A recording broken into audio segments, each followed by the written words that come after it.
Assalamualaikum warahmatullahi wabarakatuh. Saya Ilham Bani Mubarak, mahasiswa jurusan Teknik Sipil.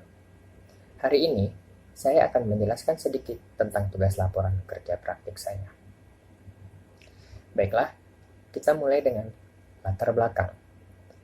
Kerja praktik adalah kegiatan yang dilakukan mahasiswa program studi Teknik Sipil sebagai wadah pengimplementasian ilmu yang sudah diberikan selama masa pembelajaran. Dengan melaksanakan kerja praktik, mahasiswa dapat melihat dan mengetahui apa yang telah dipelajari selama ini dengan melihat bagaimana suatu proyek konstruksi berjalan. Akan tetapi, dikarenakan kondisi sekarang yang sedang terjadi pandemi COVID-19, program studi Teknik Sipil memberlakukan kebijakan dengan beberapa pertimbangan yang membuat pelaksanaan kerja praktik kali ini diubah menjadi online. Kerja praktik tentunya berhubungan erat dengan konstruksi, yaitu salah satu industri di Indonesia yang memiliki risiko kecelakaan yang tinggi dan dapat terjadi kapan saja. Dikarenakan konstruksi memiliki karakteristik pekerjaan yang berat, di mana lingkungan kerjanya terdapat bahan-bahan dan juga alat berat yang dapat menyebabkan kecelakaan apabila kita tidak berhati-hati dan tidak mematuhi aturan dan sistem keselamatan yang ada. Apabila terjadi kecelakaan kerja pada proyek konstruksi, dapat menyebabkan kerugian langsung dan juga kerugian tidak langsung. Yang mana sampai saat ini, banyak pelaksana konstruksi yang belum memberikan perhatian serius terhadap sistem keselamatan dan kesehatan kerja atau K3 pada saat di proyek. Padahal, tentang keselamatan kerja atau sistem K3 ini merupakan hal yang sangat penting dalam sebuah pelaksanaan konstruksi. Dan juga, tentang K3 ini sudah diatur dalam undang-undang, yaitu Undang-Undang Nomor 1 Tahun 1970 tentang keselamatan kerja. Hal ini menunjukkan bahwa keselamatan dan kesehatan kerja sangatlah penting untuk diterapkan dan diberi perhatian serius dalam setiap aktivitas konstruksi. Nah, sekarang saya akan menjelaskan sedikit tentang latar belakang proyek yang akan saya bahas ke depannya. Ya, Jabodetabek adalah sebuah kawasan metropolitan Jakarta, di mana wilayah Jabodetabek sebagai wilayah penyangga kota Jakarta sejak tahun 1997. Hal ini disebabkan karena terlalu padatnya kota Jakarta untuk menampung semua aktivitas mulai dari pemerintahan, perdagangan, dan juga industri. Semenjak dijadikan wilayah Jabodetabek sebagai pusat pemerintahan, perdagangan, dan juga industri, banyak masyarakat dari berbagai daerah, berbagai wilayah Indonesia mulai berdatangan untuk mendapatkan pekerjaan di kawasan metropolitan yang sangat menjanjikan ini. Yang juga menjadikan wilayah ini semakin hari semakin padat hingga saat ini.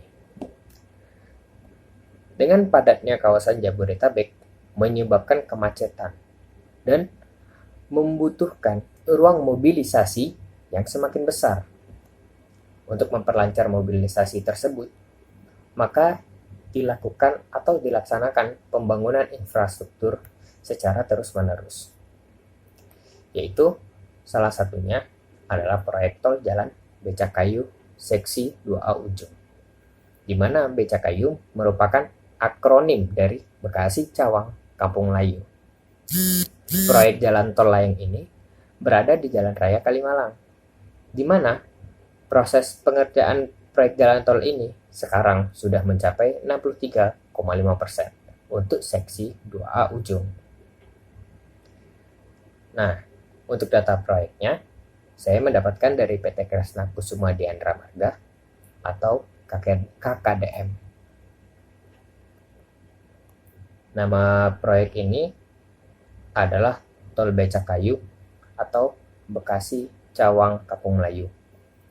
Lokasi proyeknya berada di Kota Bekasi, Provinsi Jawa Barat. Pemilik proyek ini adalah PT Kresna Kusuma Diandra Marga.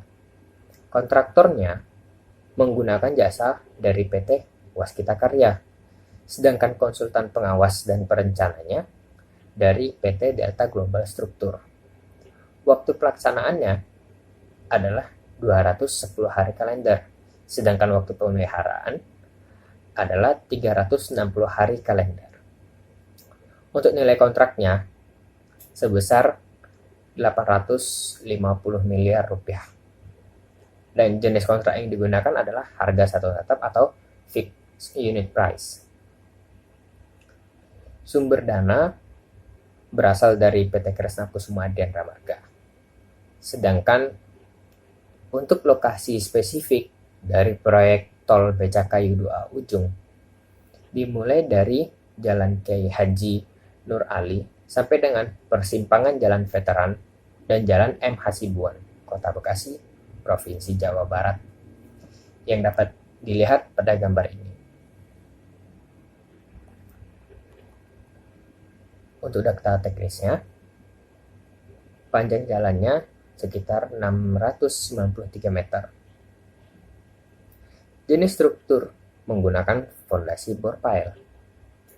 Dengan diameter fondasinya 1,8 meter. Mutu beton yang digunakan K350 atau yang setelah dikonversi menjadi FC Prime 29 MPa. Menggunakan besi atau tulangan dengan jenis tulangan ulir dan polos.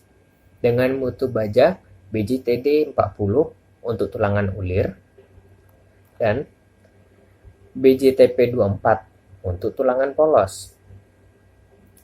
Lalu untuk on-off frame-nya, satu on-off frame pada jalan K. Haji Nur Ali dan satunya lagi pada jalan M. Hasibuan. Ya, mungkin sekian sedikit penjelasan dari saya mengenai bab 1 laporan kerja praktik saya. Terima kasih telah meluangkan waktunya. Wassalamualaikum warahmatullahi wabarakatuh.